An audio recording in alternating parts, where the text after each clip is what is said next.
Right, afternoon, everyone. It's a pleasure for me to be sitting up here with these two guys, both who I know very well. Ollie's actually my successor at British Airways in my role, took over from me last year, and he's done a far better job than I did because he's actually managed to get BA to agree to an offer order management solution, so well done, Ollie. And ably helped by the man on his left, Radu and many others besides, but Radu with Branchspace. So we're going to talk a bit about how this has worked out. So let me start with you, Ollie. So BA is clearly a very early adopter of offer order management, which obviously has lots of opportunities potentially, but also risks. So what is motivating BA to do this now?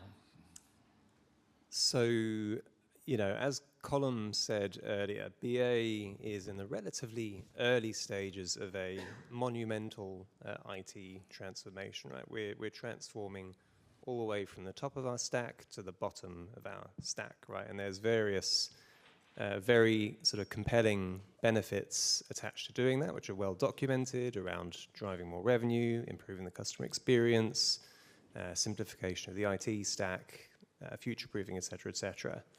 But what I really want to stress is that this is BA's biggest ever investment in IT in its history, right? We're spending £750 million on improving our IT infrastructure.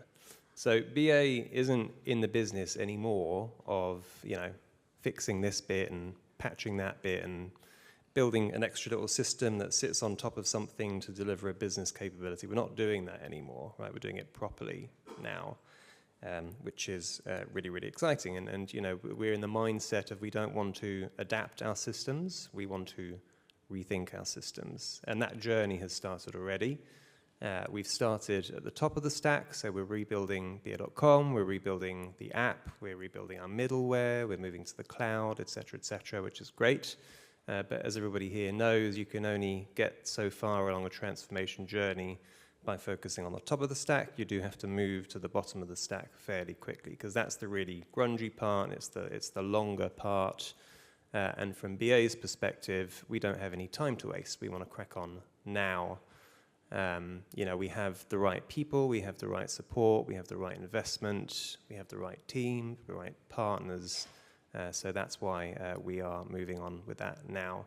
And then the other thing to say in terms of being an early adopter is that BA does feel that there is a strategic advantage in being an early adopter.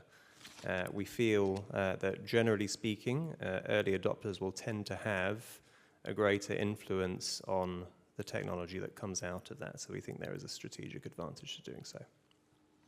Okay, thanks, Ollie. Radu, I've had lots of years of experience of working with consultants, and now I seem to have morphed into one myself, having left BA, so I can't criticise them too much. But consultants often find it difficult, for reasons that are not completely clear, to put themselves in the position of the customer when trying to help them. So how do you think Branchspace how does Branchspace deal with this? So, well, firstly, I think it helps that most of us in Branchspace either come from airlines or from airline technology providers. So we are very, very close to our customers. I myself am an ex-airline person, and most of the people in our team are. But there are two things that we try to do to achieve this. Firstly, we try to take a higher altitude view about what our customers need. And that actually entails sometimes not accepting what the airline says they need as what we think the airline truly needs.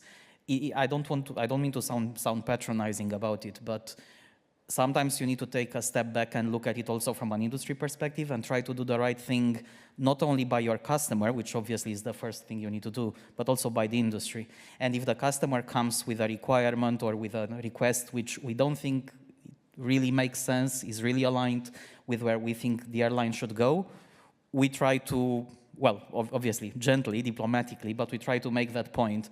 And I think that also helps further down the line in the role that we play between our airline customers and the technology providers that they work with, because it enables us to play a role of a kind of neutral and objective mediator or arbiter between the airline's objectives and what we think makes sense and is reasonable also from the provider's point of view. We need to remind ourselves that this is not a one airline at a time transformation. This is an industry-wide transformation. And everybody should try to stick to the standard and to the spirit of the transformation. We don't want to repeat the history of each individual airline going in a different direction and trying to tailor the technology. Airlines should tailor their products. They should tailor their models, AI models for pricing, for product offer optimization. They shouldn't try to tailor the deep technology that underlies all this. The other thing is that we try to do is we are not regarding any of our customers and any of our projects as one-off projects.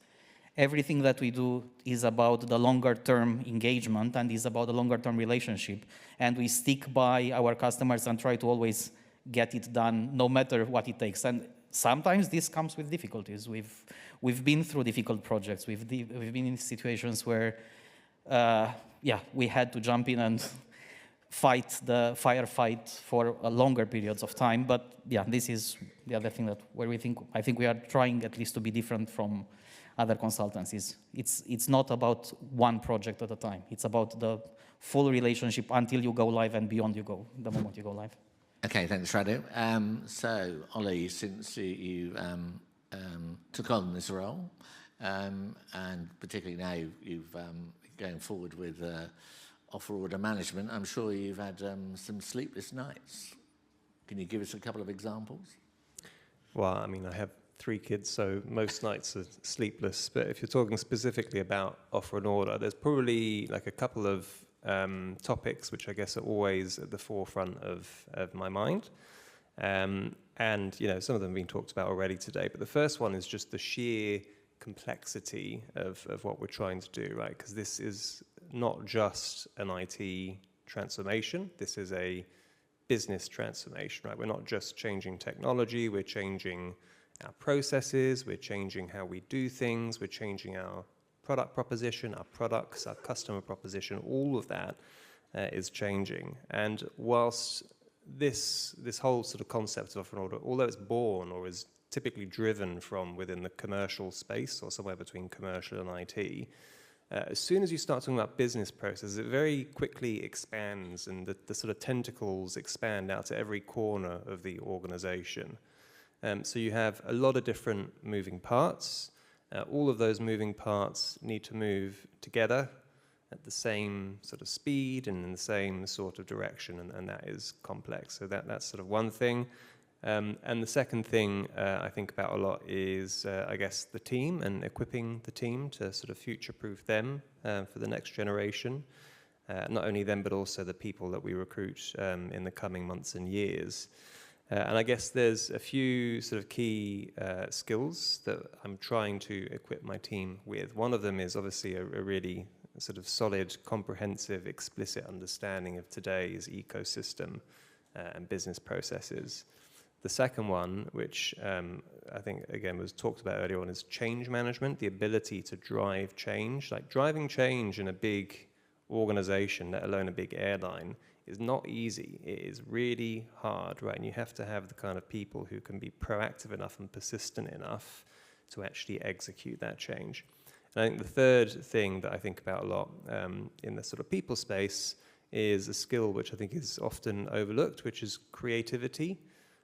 Because, we're looking for people who can think outside of the box a little bit, right? What we're not trying to do, or the questions that we're not trying to answer is just, how do I make system X or business process Y compatible with offer and order management, right? That's not the objective. The objective, in my view, is you go into these planning sessions, these workshops with a blank sheet of paper, and you are thinking, how should this work in the future? How this is our one opportunity to actually rethink this stuff. We haven't had this opportunity before, and we're probably not going to have it again for quite some time. So seize that opportunity. And I think to do that, you need creativity in your team. Okay, thanks, Ollie. Radu, so what are the two key takeaways so far that you found from this project?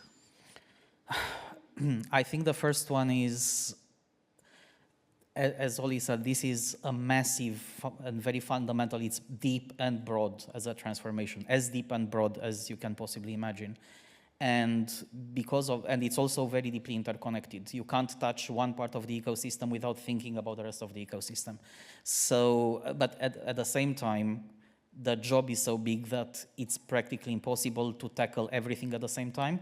So one key important takeaway from my point of view is think about the transformation holistically upfront. Think it through in terms of the impacts that it has throughout the whole offer, order, settle, deliver ecosystem, which is pretty much all of commercial IT and a good chunk of the operational IT of an airline. Think it through upfront. Don't try, for example, even though technically offer can be decoupled from order or order from offer, and many airlines are actually tackling them one at a time, you still need to have the big picture upfront.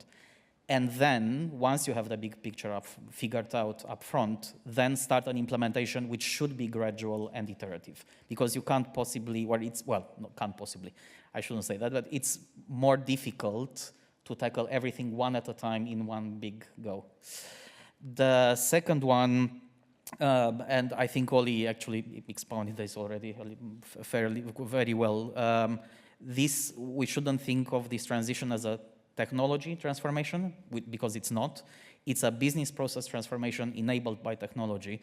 And therefore we should, like, again, Ollie said, we should first think about what is the right business process for the future, and then think about what is the right technology to enable that business process.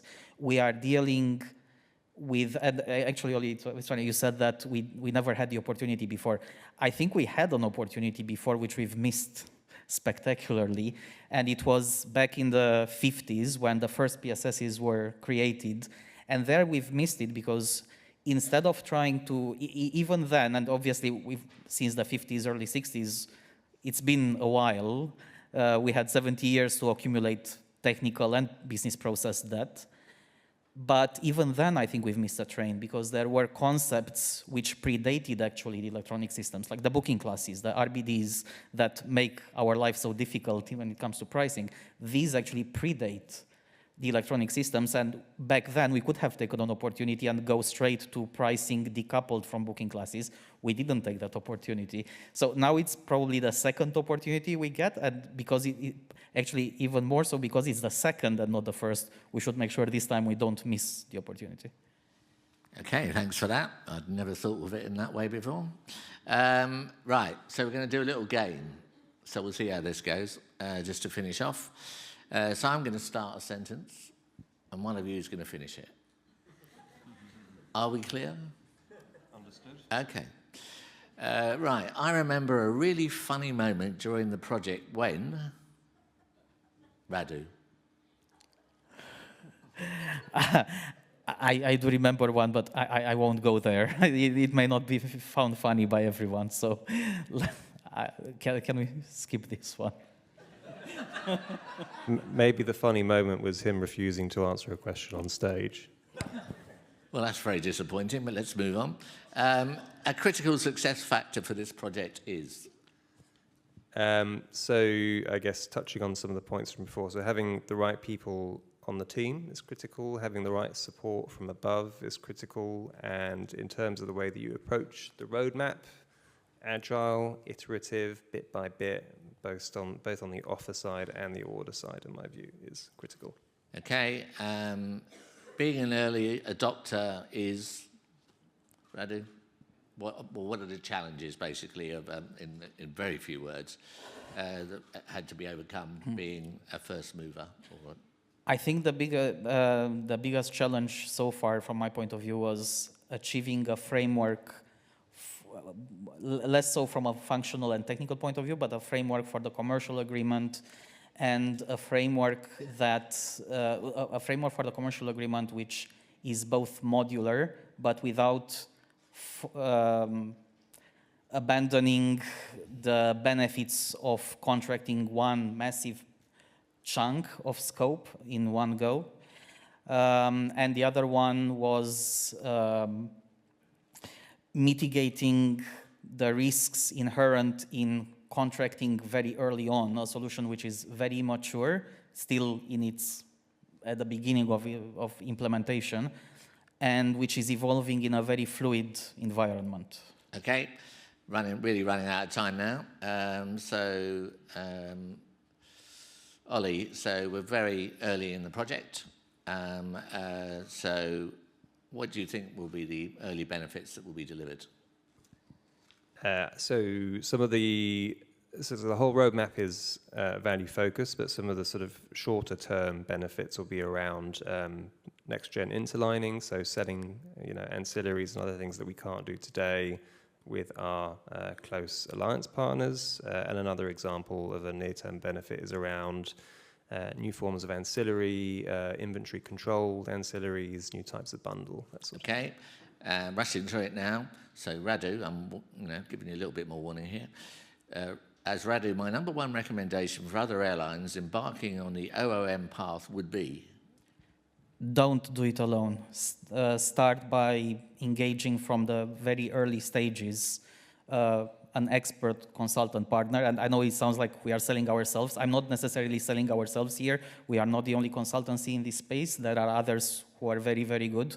But don't do it alone, because there are a lot of pitfalls, a lot of gotchas, and people like us make a living out of this because we have something very meaningful to sell in terms of value. And lastly, Ollie, in 5 years' time, we will be? I would hope that in 5 years' time, BA is able to have a customer shop, order, pay, settle, and deliver without any dependency on the PSS. Marvellous. Okay, guys, thanks very much, and thanks for being with me today. Thank you.